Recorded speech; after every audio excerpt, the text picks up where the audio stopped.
All right, this is the koi garden video. You're gonna wanna watch this one carefully. I've got a lot to tell you and I'm gonna try to get through this as quickly as I can.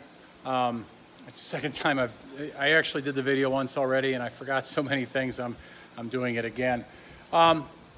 So, the koi garden, absolutely love it.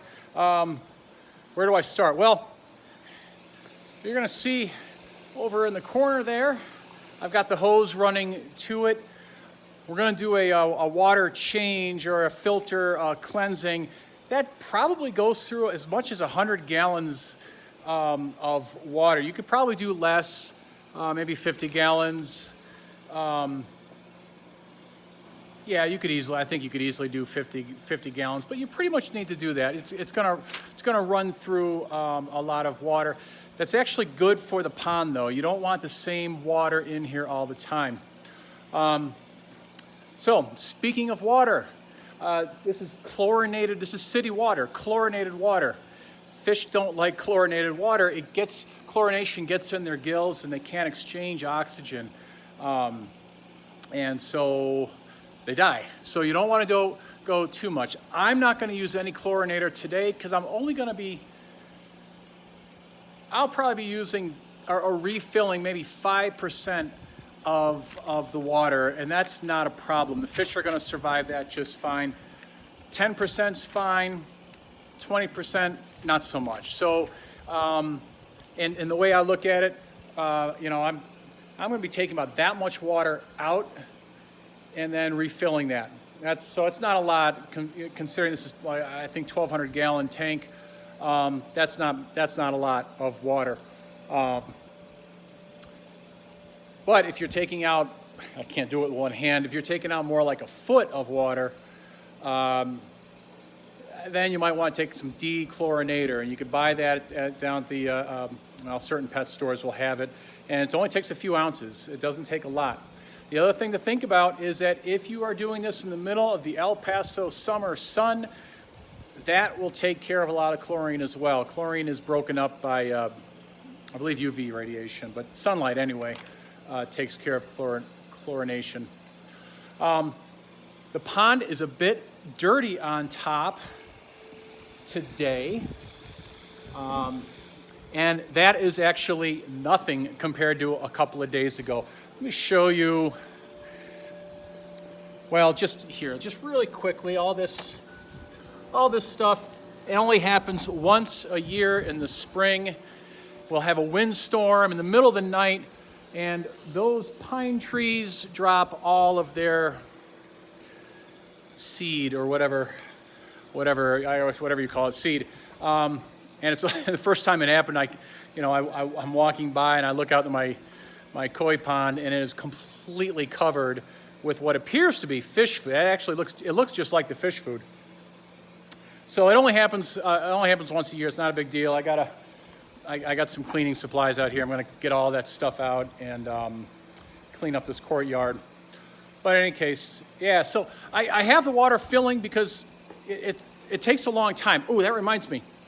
If you're going to do this at night and you're going to start filling it and you realize, boy, this is taking a long time, I'm going to go sit down and watch TV. The next thing you know, you sit down, you watch TV, and then you go to bed, and you wake up in the morning, and you walk, and you look out, and the water is still running. Obviously, that's bad. You could kill the fish, but you know, set an alarm. That's what I'm trying to get to. Set an alarm, because it does take at least an hour to fill just that much, believe it or not. And if you're filling more like a foot, then it's going to take a couple of hours to fill that up, and you don't want to overfill. If you do overfill, kind of cool, this courtyard used to have a pool in it. Some idiot, moron, covered up, they filled in the pool. I mean, I would love to have a pool out here, but I actually prefer the koi. By the way, Karen and I, we planned on making a vanishing edge, an infinity pool beyond our wall on the back hill. Oh, guys, you got to do that. I'll be watching on Google Maps to see if you do that. But if the water does overflow, well, two things. One, it will overflow behind this little thing. This is no longer in use. That's the lowest point. And so the water will go down into the wall and then into the subsurface here. You actually have a water table in here because of the defunct pool, which is still underneath us. And which is kind of cool, these trees, which I just planted, I wish I did this years ago. Once these trees really start taking off, they're going to take off because they have plenty of water. It's kind of unusual in El Paso to have plenty of water at your roots. So yeah, you dig down 2 feet in this courtyard, most of the courtyard, and you're going to hit water, which is actually kind of nice. It's kind of like your hidden aquifer. Anyway, so let's see. Well, I just showed you. So, by the way, this used to be. That used to be how we filled the pond. It wasn't worth it. It's still, the pipe is still goes almost right up to the exterior spigot. If you want to reattach that, you can. It wasn't worth it, and I took it out for other reasons. I did a lot of retro. Oh God, the people who put this in originally, they didn't know what they were doing, so I had to do a lot of work, including getting this new pump system in. Which is hard to do because you're supposed to do that before you put the fish in the water in. So I had to do that afterwards. Anyway, one of the things I want to show you, and God, I hope I don't drop this, are bubbles. So these bubbles are only coming out of the outlet pipe from the system about 8 inches before they percolate up to the top. That tells me that our pump system is dirty, and actually it's quite dirty. I purposely let it go over a little bit. When these bubbles fire out 2 feet, almost 3 feet from the outlet pipe, then you know water is going through at a very high rate of speed. There is an inlet pipe here as well. I'm going to reach down in and kind of grab, oh yeah, oh boy. I've got a grate on there. This is as dirty as it's ever been. Woo-hoo-hoo.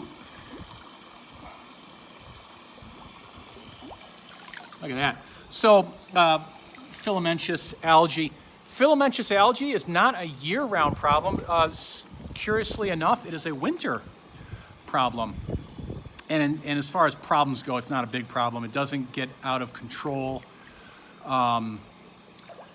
It does kind of bugger up things, so you have to watch out for that. Now already the bubbles are coming out a little bit farther, so that was causing part of the problem right there. So let me get into, I'm going to get started with cleaning out the system. Now, here is our system. We got the tank with beads. The beads hold on to beneficial bacteria, and we're going to agitate those beads in just a little bit because they get all buggered up with fish poop and filamentous algae and other types of algae. We have obviously our power here. It's going to turn on and off. We're going to change our filter here. This is a blower, which the blower is going to help agitate everything. In here, well, this is the main pump housing. Here, we're going to take this off in a second, and I imagine this is going to be really nasty. I hope I'm not scaring you. This is actually really easy, and I did purposely let this go a little long, so you see how things get when they're really dirty here. The last time I forgot to mention, this guy, this black pipe back here, that carries a rather large UV light. Now the UV light is absolutely important or critical for the pond. It kills a lot of the maybe the single-celled algae, bacterial blooms that shouldn't be in there. When that goes through there, killed. And the way that you know it's working, well, there's two things. One, we see that that light, that GFCI light is on.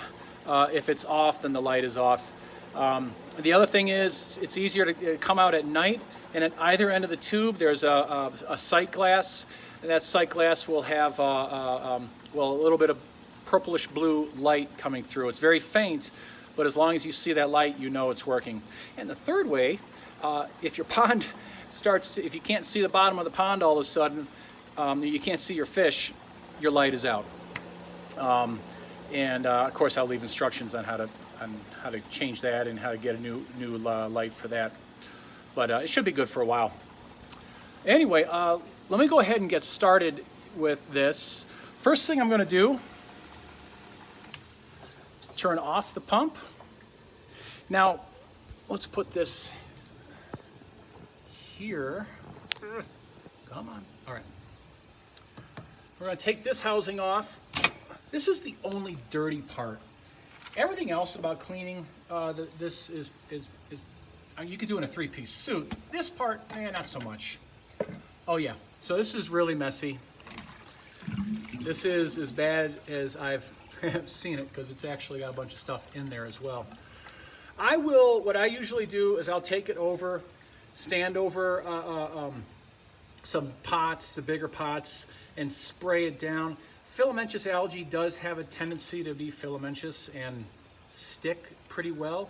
If you actually have a power washer, a power sprayer, that takes care of this really fast. In fact, I have one.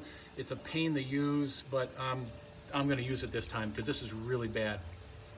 I'm actually going to put this aside. Now, normally I would clean it immediately, but I'm going to put it aside. I'm going to run this without that pre-filter, but obviously this is just for demonstration purposes. Normally I would clean it and put it back in and get everything else done because the pre-filter is there for a reason.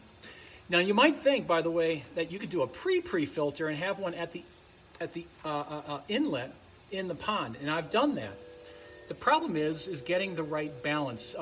Most of the pre-filters that I've kind of invented, they work too well, and you weren't getting enough water through the system. All right, so let me get up and well, let's start this. So we have this from Sacramento Koi is where I bought this pump system from. They were really good. They were really good with helping. So you could always contact them if you have any questions or if you need parts or anything like that. But obviously, I'll leave the instructions with you. I need the instructions, even though I've done this hundreds of times. I still have to look. I don't know what my issue is there. But first, turn off the pump. Turn valve to backwash. So we're going to turn the valve to backwash, and we're going to turn on the pump for about 15 seconds. This is just going to remove, let me show you what's going on, by the way. We're removing water. You could kind of see water coming through here. It's going down and into my drainage system. The drain system, by the way, goes out to the back hill, and you'll see that I've tried to at least split the water so to use as much of that water as possible. You can see the top of this tank. There's backwash going out. That is probably enough time. I'm going to turn it off. Turn valve to rinse. Okay, I'm on rinse. Then I'm going to take this valve here, turn that. So basically I'm opening to the blower, and I'm going to turn on the blower. Now let me step away. That gets a little bit noisy. That blower should run for between 1 and 3 minutes. Considering how dirty it is, I'm going to let it run for 3 minutes or so. That's going to agitate everything and really kind of get all that fish poop and algae and whatever bacteria, dead bacteria that's growing in there. And then we're going to obviously rinse it out. Let's see, what else can we talk about? Let me look at my notes here real quick. Okay. Nutrient load. Now you could see, actually I usually have more plants than this. Somebody killed them, not me, by pulling them out and leaving them out, and they got bone dry. But, and of course, during the winter, they all dies down anyway. You could put plants in here or not. The fish really, it's not beneficial to them. You would think it would be. It's not. They're really, it's, anyway, you don't have to do it. One problem, the koi like to munch around in there, and they agitate everything, and so there's always little gravel at the bottom because they're pulling it out of the pots. One thing that's really important to note, though, is that if you do get a plant, let's say a plant that's really likes wet feet, and you're like, oh, I'm going to put that in the pond, that's great. Go ahead, do it. I would replant it in special medium for ponds, and remove most of the black dirt. That's filled with nutrients, and you don't want too many nutrients in this pond. Absolutely, positively, you don't want it. You'll get algae blooms. So just be careful about that. It's like an algae explosion, or nutrient explosion causing an algae explosion. Which leads me to the other thing. Darn it, I was gonna get, well, yeah, let me grab something. So we feed them, obviously. Sorry, I totally forgot to grab this. And well, let me just show you that I've got a big handful. A big handful of food, which they're gonna love. See them, they know they're gonna get fed. They're all coming towards me here.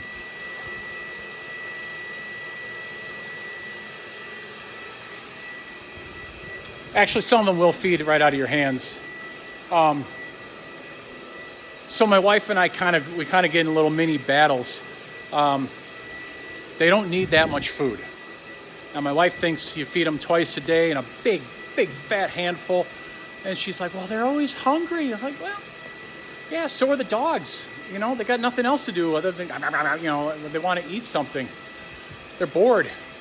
So, but if you feed them too much, well, they poop more. They poop more. It's more nutrient. It's also more junk in the filter system, the filtration system. So you kind of want to watch how much you feed them. In the winter, you will actually see them slow down, physically slow down as the water gets colder. Then you definitely want to feed them less. In fact, when the water gets below 50 degrees, most koi owners won't feed their koi at all. I've met my wife halfway, and we feed them once or twice a week when the water is really cold, but they don't really need it. Once again, nutrient load. Now I'm going to grab something else here. My beautiful wife. I'm redoing the video because I forgot so many things. Okay. Excuse me. Oh, they're not seeing your mess. We're in the middle of moving, and things are a little bit disarrayed. Here's the other thing I have is NaCl, salt. And this is rock salt that I just got from Lowe's. Obviously, they aren't saltwater fish, but they do need some salt in their water. So about once a month, handful goes right in there, and that just keeps the water with the electrolytes they need. And I just saw something. Good, here's one too. I just wanted to mention, sorry guy, that these guys are not pests. These are Japanese trapdoor snails. and they help with the algae. And so they're a healthy part of the environment. So we obviously put them in there on purpose. Which reminds me, the only problem with having snails is that they're exquisitely sensitive to chemicals. So if you want to use a chemical to knock down the algae, you might kill the snails. Algae has not been a problem since I've installed this system, though. Now, this has been running, probably 5 minutes. So let's go ahead and turn it off.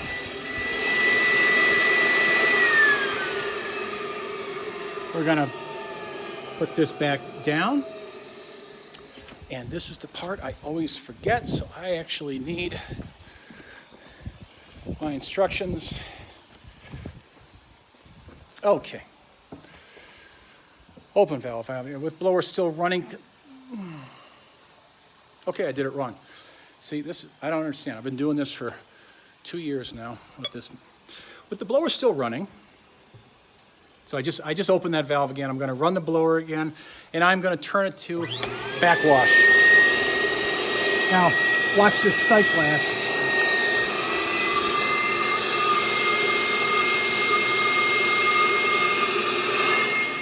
That sight glass is just dark green water right now. That's just muck. Now the air is coming through it, and in a second it'll start getting a little more clear. At that time I will turn off the blower. Yeah, here we go.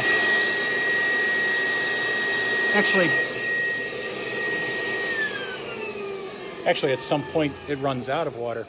Okay. With blower still running, turn valve to backwash, turn off blower, close valve, which I just did. Turn on pump. I'm still on backwash, turn on pump. Nothing in the sight glass right now.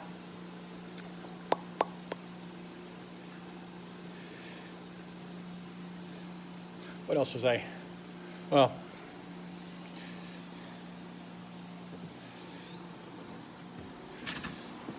here we go. It's starting to fill once again, kind of dirty.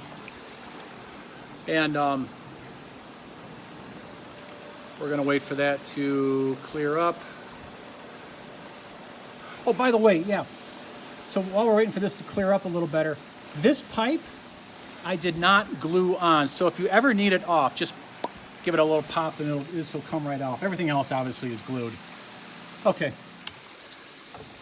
That's good enough. That's pretty clean. And I think we turn it to rinse, right? Turn blower, turn off, turn on, wait, turn to rinse. So I just turn this back to rinse. I'm going to turn the pump on.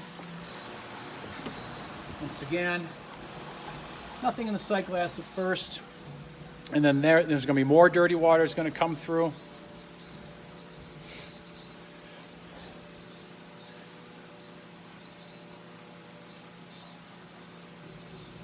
Okay. There that goes.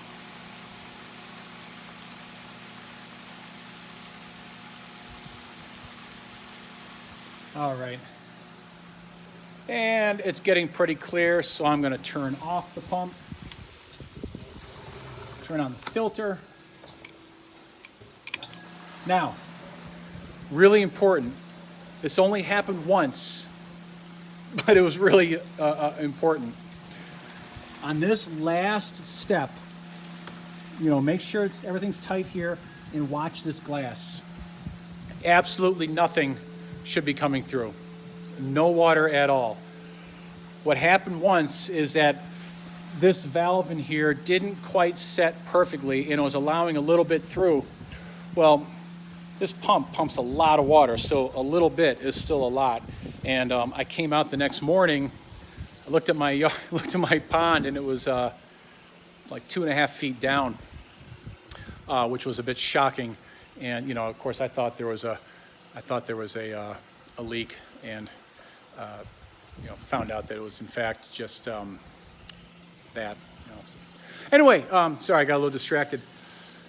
I want to show you the bubbles now. Now look at this. I don't know how well you can see down there, but water's coming out. Now the water is coming all the way out. Yeah, all the way out to here. That's 3 feet, easily 3 feet. Probably helps that the pre-filter isn't installed, which really allows water to go through. But that's kind of my point. The bubbles will give you a good hint on whether or not you need to clean your system, especially in the summer. In the winter, things are a little different. I think I mentioned earlier that the filamentous algae preferentially grows in the colder water during the winter, which is very strange. But during the summer, that pre-filter doesn't get too bad.